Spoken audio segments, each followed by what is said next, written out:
Bonjour à tous. Alors je vais vous proposer de vous présenter un projet de transition pour Pressas. Ce projet il a été établi et rédigé à travers un livre qui fait un petit peu plus de 200 pages, qui est disponible gratuitement en téléchargement, qui sera disponible aussi gratuitement à la bibliothèque du village. C'est un projet de transition, donc il y a beaucoup de villes maintenant qui sont aujourd'hui en France et dans le monde en transition. Ça veut dire quoi? Ça veut dire un village qui est en train de se préparer, et c'est la question qui est posée, qui est en train de se préparer pour affronter les défis qui nous attendent. En fait, aujourd'hui, bon, vous le savez, 30% d'oiseaux en moins dans nos campagnes, 70% d'insectes en moins en 30 ans en Europe, 50% des forêts qui ont été détruites sur la planète. Nous dépassons de plus de 150% la biocapacité de pêche. Enfin, il y a énormément aujourd'hui d'éléments qui nous donnent à penser et qui forgent une conviction que demain ne sera pas comme aujourd'hui. Donc ce projet qui est proposé aux habitants du village, enfin, il fait un petit peu plus de 200 pages le projet, il faudrait presque 4 heures pour le lire à raison d'une minute par page, donc c'est un peu long, certains ne le feront pas, donc c'est pour ça que je propose cette petite vidéo pour pouvoir faire un résumé de ce qui est contenu dans ce document, dans cet essai. Alors il faut savoir d'abord que toutes les idées proposées, suggérées dans ce document ne sont que des propositions, en aucune façon, bien entendu, il faudra que il y ait des obligations, il faudra justement que ensemble, en fait, l'ensemble des villageois, nous puissions adhérer à ces différentes idées, projets, etc. Donc, le principe de cet ouvrage est découpé en 7 grandes parties, même si ce ne sont pas des parties très précises. Il y a 7 grandes familles d'idées. La première consiste d'abord à prendre conscience de la situation. C'est le premier point. Prendre conscience, ça veut dire effectivement reconnaître qu'aujourd'hui, le jour du dépassement, vous le savez, il a eu lieu en France le 5 mai dernier. Ça signifie que ce jour du dépassement, qu'on a consommé plus que la nature nous offre, enfin on consomme plus que ce que la nature nous a proposé, nous a donné à partir du 5 mai dernier. Donc en théorie, si vous voulez, il faudrait, si on voulait rétablir l'équilibre, il faudrait pratiquement qu'on divise par 2 nos consommations ou bien notre population. À l'échelle de la planète, c'est pratiquement la même chose, puisque le jour du dépassement, on appelle ça en anglais l'overshoot day, bon, qui est quand même un élément de calcul qui est fait par des organismes internationaux très sérieux. Et ce jour du dépassement, il était fixé au 1er août cette année. Chaque année, il avance. Pour vous donner un exemple, c'est ce qui est expliqué à de nombreux exemples dans ce livre.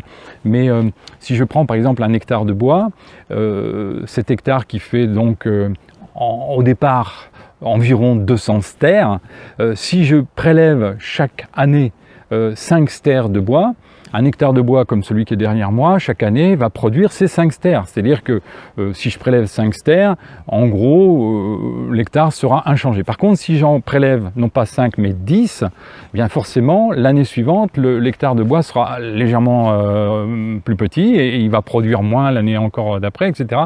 Et on va pouvoir prélever nos 10 stères chaque année de bois sans même qu'on s'en aperçoive. Enfin, en tout cas, on verra que petit à petit le bois diminue, mais en tout cas, nous, notre consommation, notre train de vie, notre mode de vie ne va pas changer.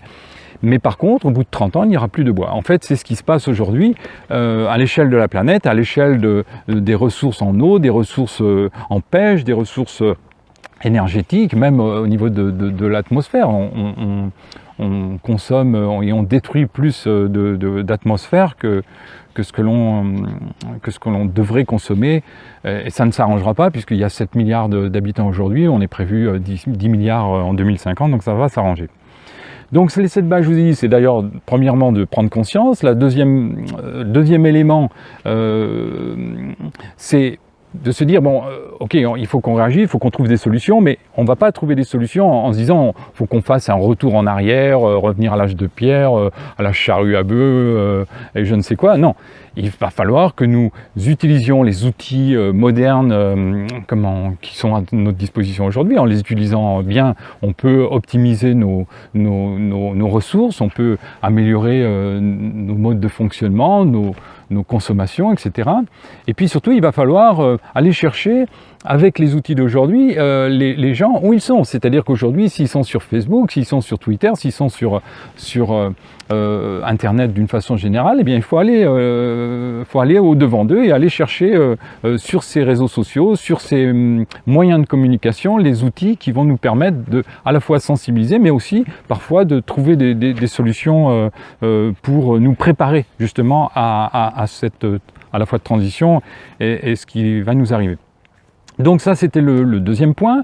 Le troisième point, c'est avant tout, bien sûr, c'est lié, hein, il va falloir préserver les ressources, c'est-à-dire défendre la biodiversité, défendre la nature, faire en sorte que les 70% d'insectes dont je vous parlais, qui ont disparu en 30 ans sur l'Europe, il va falloir que nous aidions à ce qu'ils reviennent.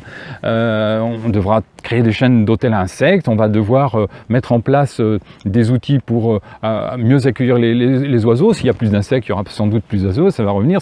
C'est la base de la biodiversité, puis de ce qui est aujourd'hui nécessaire. Quand on voit que les abeilles disparaissent par millions, par milliards même, à l'échelle de la planète, c'est certainement un élément qui devrait nous alerter.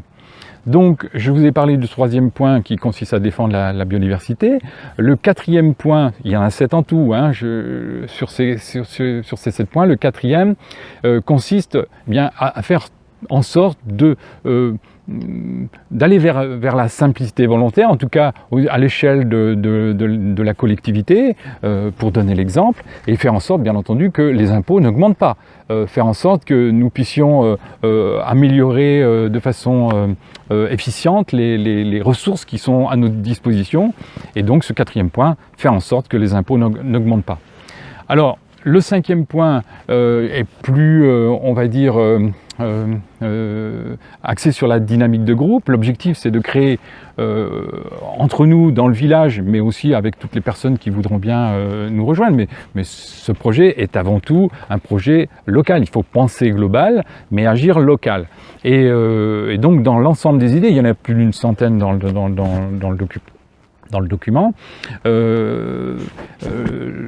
L'idée, c'est de créer des moyens pour créer une dynamique de groupe. On pourrait aussi dire une dynamique de troupe. Troupe étant pris non pas dans le sens de l'armée, mais plus dans le sens de la troupe de théâtre qui a pour fonction, pour mission, enfin pour ambition de se faire plaisir à eux-mêmes en parlant des acteurs et de faire plaisir aux autres, quoi. Le but, encore une fois, et l'ensemble des idées qui sont proposées là-dedans ne sont pas des idées qui vont être imposées, ce sont des idées où les uns et les autres vont pouvoir adhérer sans obligation. Un des projets, une des bases de cette proposition qui est faite, c'est de proposer des ateliers du terroir. Ça a déjà été une initiative qui est en cours, qui est développée sur Pressas et qui propose aux gens, sans aucune adhésion, sans obligation, sans cotisation, de participer à ces ateliers dans le but de nous aider à la fois à mieux comprendre les enjeux et puis aussi à apprendre des savoirs ou des savoir-faire que nous avons parfois perdus. Le dernier atelier en date a eu lieu juste avant les vacances, c'était pour créer du savon et fabriquer du savon, mais en fabriquant avec les outils qui sont à notre disposition aujourd'hui. Je vous invite à voir sur le site des ateliers du terroir le diaporama qui a été réalisé par 3 personnes qui ont participé, qui ont animé cet atelier ici sur Pressas, et vous verrez que la technologie telle qu'elle est disponible aujourd'hui nous a aidé à fabriquer ces savons. Donc voilà, alors ça c'était le 5e point. Hein. Le 6e point consiste à proposer à l'ensemble des habitants de participer activement, mais aussi d'aider à la décision. C'est-à-dire, aujourd'hui sur Pressas, par exemple, il y a un auditorium qui a été mis qui est lancé, qui est maintenant en construction. Il n'y a pas aujourd'hui sur notre village, comme il n'y a d'ailleurs pratiquement pas nulle part, enfin dans les petits villages, de moyens qui permettent de façon simple, grâce à Internet, hein, de faire des sondages et puis d'interroger la population, les habitants, de façon rapide, simple, hein, en une journée. Nous devrions pouvoir, avec Internet, interroger les gens en disant, bon, est-ce que ce projet vous plaît? Est-ce que vous êtes d'accord avec ce projet? Est-ce que vous voulez qu'on le mette en place? Voilà. L'ensemble de ces projets, dès lors qui n'ont pas été définis et proposés dans une profession de foi au travers d'un projet présenté aux citoyens. Si ce sont des projets qui n'ont pas été présentés et qui nécessitent des investissements, il faut absolument consulter la population. Alors entre parenthèses, l'ensemble des idées contenues dans ce livre, je crois à 90%, si ce n'est pas 95%, sont des concepts, des idées toutes simples qui permettent d'être mises en place sans financement, sans moyens financiers particuliers, quoi, hein. Donc voilà. Alors ça, c'était le 6e point. Et le 7e point consiste en fait à proposer à l'ensemble des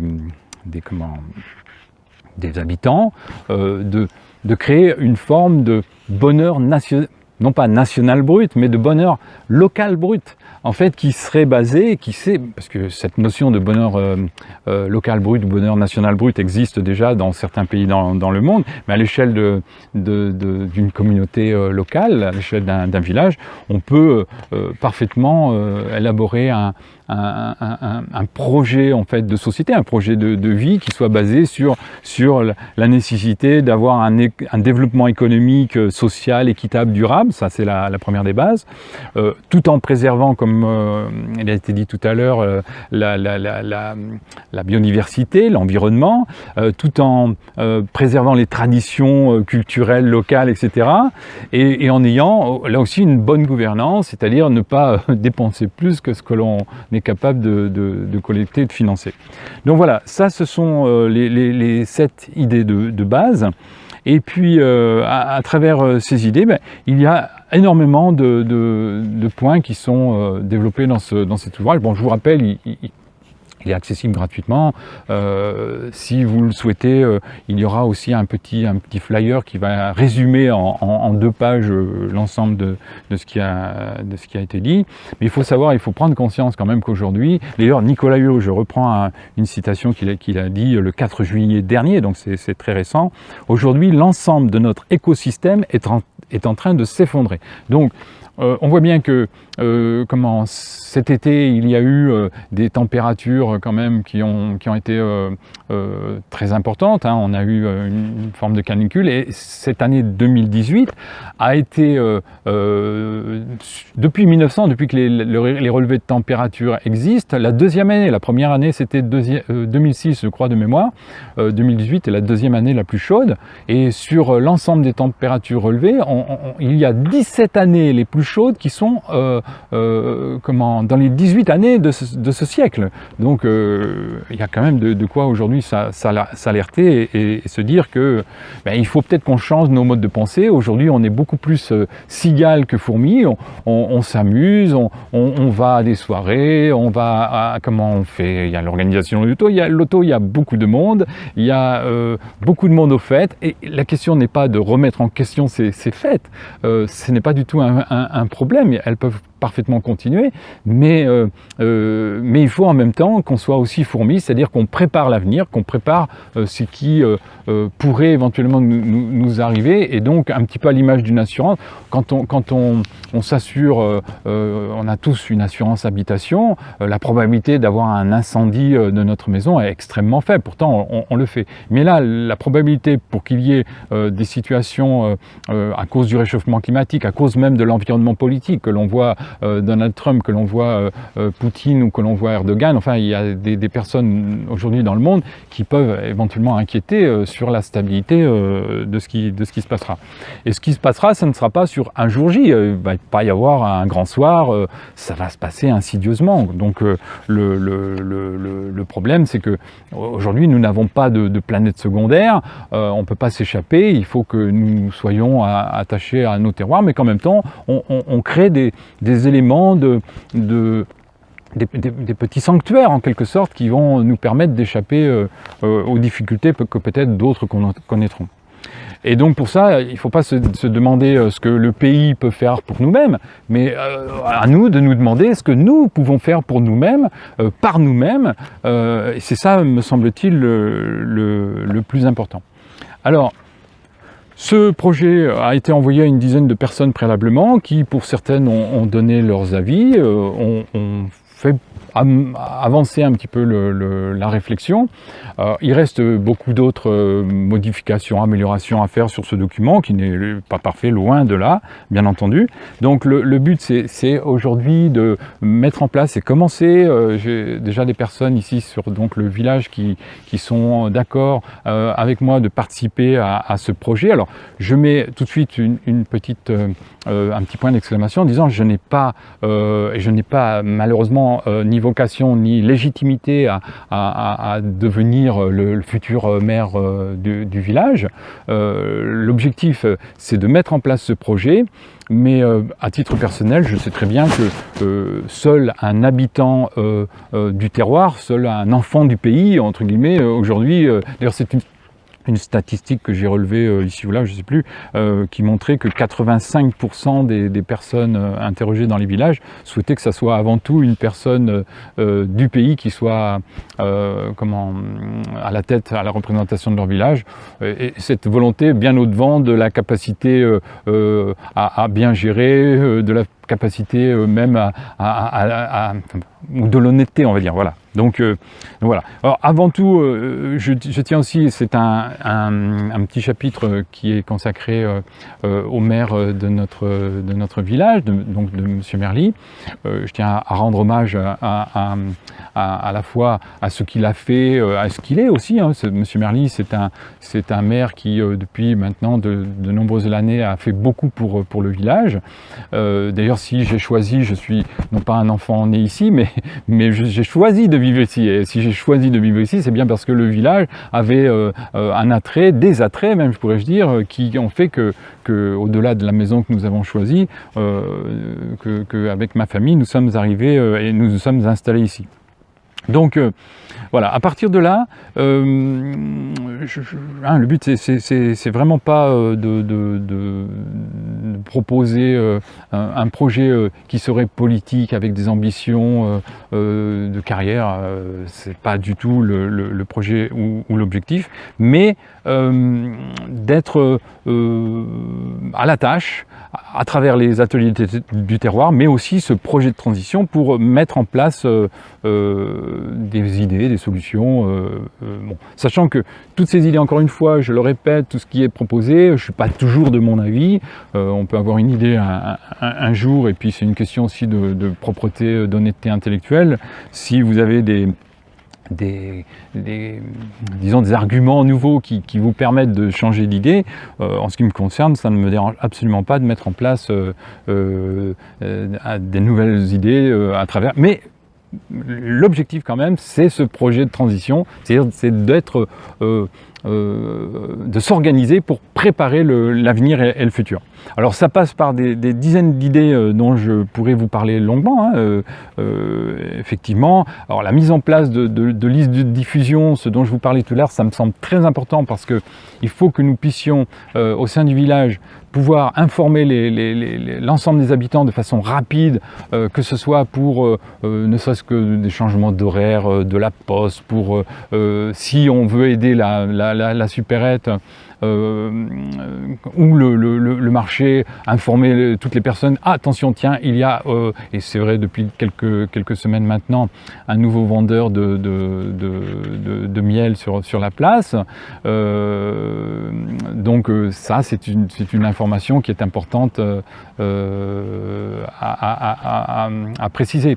Donc alors voilà. Alors après, il y a énormément d'informations aussi qui pourraient être diffusées à travers les alertes météo, des informations ciblées sur le jardin, des informations sur ne serait-ce pourquoi pas proposer des petites annonces locales, ou des informations par exemple ludiques, sportives sur les spectacles, sur les expositions, les matchs, etc. Donc il y a beaucoup de choses qui pourraient être faites comme ça. Et ensuite, il y a un site internet qui va être mis en place. Ce site internet pourrait être aussi le support pour pouvoir mettre en place des animations. Alors là, il y a toute une série d'idées, de propositions qui sont faites parce que d'une façon générale, même avec le Grappillon qui est un petit bulletin d'information que tout le monde connaît et qui est intéressant, le prolongement, disons, de ce moyen de diffusion avec des photos, des vidéos pourrait permettre de créer une forme d'informations qui soient multiples, diversifiées. Ce qui n'est pas normal, c'est que il y ait, je ne vais pas prendre d'exemple précis, mais il y en a énormément, qu'il y ait des animations ou qu'il y ait des événements qui soient réalisés sur notre village et que tout le monde ne soit pas informé, quoi, hein. Donc il faut mettre en place des agendas partagés, des agendas qui puissent être accessibles facilement, aussi bien avec un smartphone qu'avec un ordinateur et Internet. Il faut savoir que 85% aujourd'hui des gens sont équipés de smartphones, donc il est facile de mettre en place à la fois des boucles d'échange et des moyens qui vont permettre aux uns aux autres de mieux communiquer, de mieux échanger. Là aussi, il y a beaucoup d'idées qui sont proposées de façon très concrète et pratique sur ce projet de transition. Alors, un autre point, j'ai participé il y a quelques semaines maintenant, j'ai assisté au lancement du TEPOS. Alors le TEPOS, c'est le territoire à énergie positive. Nous avons ici sur la communauté de communes de Pressas et du Confluent été choisi, sélectionné comme TEPOS, comme territoire à énergie positive. Donc ça va dans le bon sens. Il va falloir que nous apprenions à mieux à la fois économiser l'énergie que nous consommons, mais aussi à en produire. Et là, il y a quelques idées qui sont proposées pour créer une dynamique, pour développer des plans énergétiques, en fait, hein, et pour permettre aux uns aux autres d'améliorer à la fois en même temps leur confort, mais aussi surtout de faire des économies d'énergie, quoi. Donc alors il y a énormément d'idées, je vais passer, je vais pas rentrer dans le détail sur tout ça. Bon, alors après il y a des petites réflexions pratiques qui sont proposées. Par exemple, le parc du Goulet, vous savez, c'est le parc qui se trouve à l'entrée de Pressas, juste avant la gendarmerie. Bon, c'est un parc pour l'instant qui est entretenu, hein, très bien entretenu, mais bon, son entretien est aussi inutile qu'utile, puisque aujourd'hui, depuis que je suis arrivé sur Pressas, je n'ai encore jamais vu une seule personne faire une promenade de loisirs sur ce parc, quoi. Je passe tous les jours presque, la seule personne que j'ai vue dessus, c'est la personne de la commune qui entretient le parc. Bon, donc là, on pourrait, alors il y a toute une série d'idées, on pourrait créer un petit parcours de santé, d'obstacles, on pourrait un parcours de croquet par exemple, dans lequel les maillets seraient à disposition dans les commerces du village. On pourrait créer un parcours des découvertes avec des petites plantations représentatives de nos régions, un parcours d'énigmes à résoudre, un parcours de jeux anciens en bois, un parcours de drôleries et de surprises. Bon là, je vous donne pas le détail parce que justement, ce serait plus des surprises, ou une exposition de vieux outils. Voilà. L'idée, c'est de créer un élément qui puisse être qui puisse donner envie d'aller dans ce parc, quoi, en fait, hein. Tous ces parcours pourraient d'ailleurs cumuler parallèles, et ce ne serait pas du tout un problème. Donc après, alors je vais vous donner encore quelques petits exemples de ce que nous pourrions faire. Alors hop, je passe, voilà. Il y a une initiative qui a été prise dans le cadre des ateliers du terroir, qui est un troc de plan permanent. Ce troc de plan, aujourd'hui, n'a pas eu le succès espéré. Pourquoi? Parce que il n'y a pas suffisamment de personnes qui ont à ce jour adhéré à l'idée. Mais je vous invite à en prendre connaissance et à je l'espère, y participer pour que ça devienne un projet viable qui soit utile pour tout le monde, quoi, en fait, hein. Alors, dans les projets, la création d'un repère café, hein, ou un café de réparation en quelque sorte. Alors l'idée, c'est de créer à travers, peut-être en utilisant l'atelier municipal ou un autre local, faire en sorte que les uns les autres, moi, vous, j'ai mon voisin qui m'en parlait il n'y a pas très longtemps, qui a un appareil qui est en panne, il ne sait pas le réparer. Peut-être qu'en se retrouvant une fois par semaine, une fois tous les 15 jours, on vient avec nos matériels divers et variés qui sont en panne, et puis on essaye ensemble de les réparer. On y arrive, on n'y arrive pas, peu importe, mais si on y arrive, c'est bien, ça fait des économies. Et puis ça permet aussi de créer une dynamique de groupe. De toute façon, ça, comme l'ensemble des ateliers qui sont proposés au sein des ateliers du terroir, c'est surtout et avant tout des moyens pour créer des échanges, en plus de faire des échanges de savoir-faire, hein. Mais permettrait aussi de mettre des outils en commun. Et ça aussi, si au niveau de la municipalité, on achetait par exemple une caméra thermique, c'est un outil qui, en étant utilisé par 10, 20, 30 familles, maisons du secteur, aurait sa justification en termes d'investissement, qui est d'ailleurs très important, mais ça permettrait aux uns ou aux autres de regarder dans sa maison où sont les ponts thermiques, où on peut éventuellement améliorer la situation en termes d'économie d'énergie et surtout d'isolation, quoi, en fait, hein. Enfin, l'un étant la conséquence de l'autre, quoi. Donc pourquoi ne pas aussi créer une cuisine pour tous, c'est-à-dire que pour ceux qui le souhaiteraient, aujourd'hui vous avez la cuisine municipale. Alors bien sûr on va me dire ça pose des problèmes d'hygiène, bon, mais à tout problème on peut trouver une solution, mais l'idée c'est qu'en fait il y a aujourd'hui une cuisine qui n'est utilisée que le midi, jamais le soir, jamais le week-end, jamais les vacances. Bon, pourquoi ne pas utiliser de temps en temps cette cuisine pour que ensemble, un petit groupe puisse ensemble faire de la cuisine, apprendre, utiliser les produits du terroir, utiliser les produits de saison, et puis repartir après un bon gueuleton, ou repartir avec ce qu'on aura préparé. Là aussi, c'est une façon de créer des échanges, de créer une dynamique, et puis de se préparer. Voilà, alors je passe encore d'autres détails sur ce qu'on peut faire. Alors, il y a un élément très important, et là, je ne vais pas avoir le temps de détailler. Le projet le fait en y prenant son temps et des exemples, c'est la mise en place d'une banque universelle. Parce qu'aujourd'hui, il faut savoir que il existe de forts risques qu'un jour ou l'autre on ait une inflation importante, hein. Elle commence déjà, hein. Il faut savoir que le livret A maintenant, vous l'avez entendu, ça ne rapporte plus grand chose, on perd de l'argent même maintenant. Donc si demain on était comme le Venezuela avec 10 000% d'inflation, l'euro n'a plus de sens, n'a plus... enfin bon, donc il faut pouvoir avoir des solutions de monnaie palliative, hein, pour faire face à la crise. Alors il existe aujourd'hui l'abeille qui a été mise en place sur Villeneuve-sur-Lot. C'est une monnaie, on va dire, parallèle. C'est une monnaie d'échange qui trouve son intérêt dans le fait que ça crée là aussi de la convivialité, une dynamique de groupe, etc. Mais le problème de l'abeille, c'est qu'elle est basée sur l'euro. Bon, donc si demain l'euro, c'est un petit peu embêtant, l'abeille sera... Et puis ensuite, il y a un autre problème aussi, c'est que l'abeille, elle a une valeur qui fond. C'est-à-dire que au bout de 6 mois, elle perd 3% de sa valeur. Le but, c'est de créer de l'incitation à l'utiliser, etc. À mon sens, la meilleure unité de valeur universelle, c'est l'heure, le temps.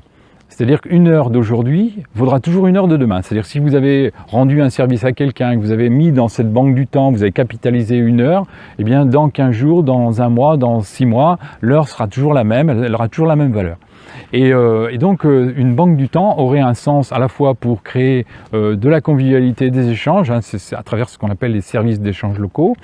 Donc là je ne vais pas détailler, mais il y a des possibilités qui sont importantes et surtout qui permettraient, le cas échéant, d'avoir une monnaie de substitution qui serait un moyen, disons, de préserver nos échanges économiques si nécessaire. Alors je vais passer là aussi les petits détails, même si comment on va dire, ce qu'il faut savoir, c'est que la nature a horreur du vide, hein, vous le savez. Donc ce qui serait intéressant, c'est que lorsque nous avons connu il n'y a pas longtemps dans le village la disparition à la fois du boucher, du boulanger, bon, il y a 2 vitrines qui sont aujourd'hui vides, il y en a une troisième qui était vide, qui va bientôt être animée, je l'espère, mais il faudrait pouvoir animer ces vitrines. Et je propose, c'est une des idées parmi tant d'autres, est-ce qu'elle est bonne, pas bonne, je ne sais pas, après il faut le discuter, l'échanger, l'améliorer peut-être, mais en tout cas de faire en sorte de voir avec les propriétaires et puis de faire en sorte que ces vitrines soient animées, qu'on puisse y mettre les produits du terroir, c'est-à-dire d'afficher à la fois peut-être les réalisations des professionnels de proximité, que ce soit notre tailleur de pierre, qui pourrait éventuellement faire une exposition sur une petite partie de la vitrine de ce qu'il fait, que ce soit ceux qui sont artisans du bois ou des tissus, enfin bon. Il y a possibilité de faire une exposition à la fois des artisans de notre secteur, mais pourquoi pas de l'élargir, mais en tout cas faire en sorte que cette vitrine soit animée, qu'elle ne soit pas vide, que ces vitrines. Donc voilà. Alors ensuite, autre petite solution, c'est de... Bon, celle-là je vais la passer, je ne vais pas rentrer dans le détail, mais comment vous le découvrirez si vous le souhaitez dans le détail, dans le contenu de ce projet. Une autre série de petites idées qui sont proposées, c'est l'animation du village. Alors, il y a beaucoup d'animations dans le village aujourd'hui qui sont, ma foi, très intéressantes, qui sont très suivies, qui sont très animées, mais il faut arriver à compléter ces animations et faire en sorte que il puisse y avoir régulièrement encore plus d'animations, faire en sorte que les uns et les autres ne puissent pas être ni tentés ni de devoir aller à 20 km, que ce soit sur Agen, sur Villeneuve, pour aller voir des animations qui sont certes très concurrentielles, mais qui finalement coûtent de l'argent. Plaçons-nous dans l'hypothèse que demain le prix du pétrole soit multiplié par 5, 10, que seront nos déplacements? C'est toute notre société qui sera bien sûr bouleversée. Pour autant, nous serons en campagne et il va bien falloir que nous trouvions à la fois des occupations pour rester sur place et continuer à vivre et s'amuser. Donc, alors il y a toute une série de petites propositions qui sont faites, que ce soit le championnat du monde entre guillemets de course en sac, que ce soit un championnat de course d'escargot, un chamboule-tout à réalité augmentée, enfin je rentre pas dans les détails, mais une chasse aux objets étranges, enfin il y a énormément d'idées qui sont proposées ici. Et à travers ces idées, le fait est que on pourrait créer du sourire et de l'animation et faire en sorte que les gens, les habitants du village ne soient pas, comme je vous l'ai dit tout à l'heure, tentés d'aller ailleurs. Alors, Il y a d'autres projets comme la réalisation d'une sculpture commune qui serait intéressante, vous verrez dans le détail ce qu'il y a. Alors je vais passer encore l'organisation d'un comité, d'un livret d'accueil. Donc là, ce qui peut être intéressant, c'est de créer un accueil des personnes qui arrivent sur le village et faire en sorte de pouvoir, à travers un petit pot de l'amitié, de pouvoir les accueillir dans les meilleures conditions et leur proposer de découvrir le village à travers une expérience, puis surtout un relationnel, quoi, qui aujourd'hui peut-être manque un peu. En tout cas, quand je suis arrivé sur le village, j'aurais peut-être aimé, comme d'autres, être accompagné dans ce sens-là pour pouvoir être mieux intégré peut-être. Donc voilà. Après, dans l'ensemble de ce projet, on pourrait le résumer. Alors je vais vous lire l'objectif et le résumé, c'est préparer le village, son opinion publique et son environnement pour pouvoir mieux affronter les défis climatiques, sociétaux et économiques qui arrivent. Donc voilà le résumé en quelque sorte de ce qui est proposé, avec à la fin une série de foires aux questions. Alors je ne vous cache pas que bien entendu je suis bien conscient qu'il y a à travers ma démarche certainement des interrogations, des suspicions, puis peut-être des critiques. Donc j'ai fait une série de foires aux questions dans lesquelles les critiques sont là. Je vous donne l'exemple, vous les découvrirez vous-même. Voilà, vos écrits sont imbuvables et ne sont que des logorrhées doublées d'envolées lyriques insupportables. Vous vous déclarez sensible à la cause écologique, mais vous avez construit une piscine dans votre jardin. Voilà quelques questions auxquelles je réponds, hein, bien sûr, je ne m'épargne pas. Vous semblez avoir pris le melon, mais pour qui vous prenez-vous? Bon, voilà, hein, bien sûr, je réponds à ça. Qu'est-ce qu'il y a d'autre encore? Enfin bon, il y a beaucoup d'autres questions.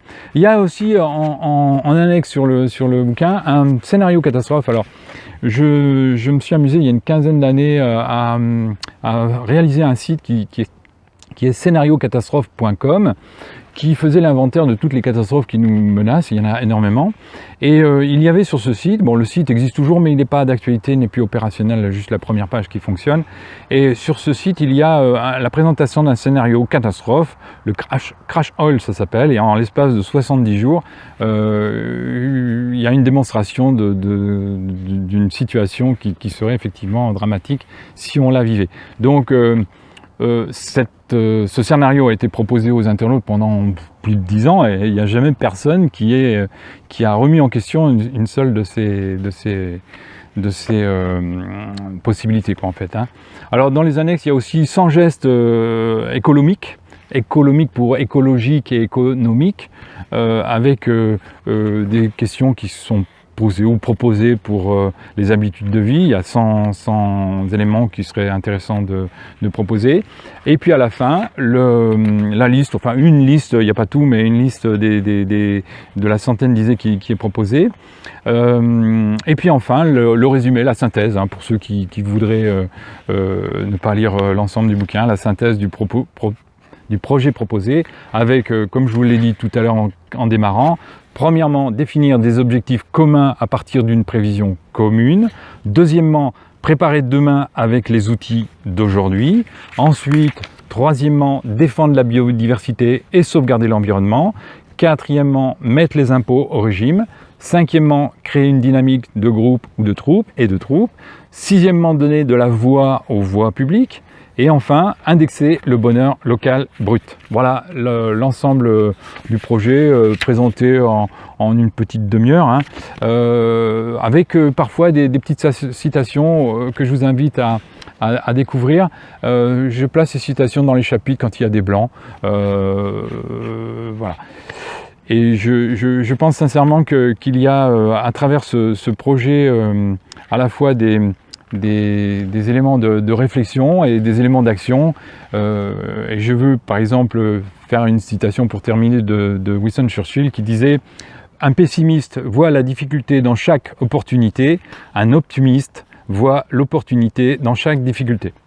Voilà, je vous invite donc à parcourir ce projet, à le découvrir, à l'analyser, à le critiquer. Je vous invite aussi à me contacter, m'appeler. Avec l'équipe que je suis en train de constituer, nous ferons des visites de maison, on organisera des réunions de salon. En fait, on va se rencontrer, je l'espère. J'espère que vous pourrez... vous aurez la gentillesse et l'amabilité de me recevoir pour qu'on puisse en discuter, échanger et puis créer ensemble quelque chose qui puisse être agréable, sympathique et qui puisse mettre notre village comme un des villages en transition, comme il y en a encore pas assez certainement en France, mais comme il y en a déjà quand même pas mal aussi en France. Voilà, je vous souhaite une bonne journée et puis je vous dis à bientôt.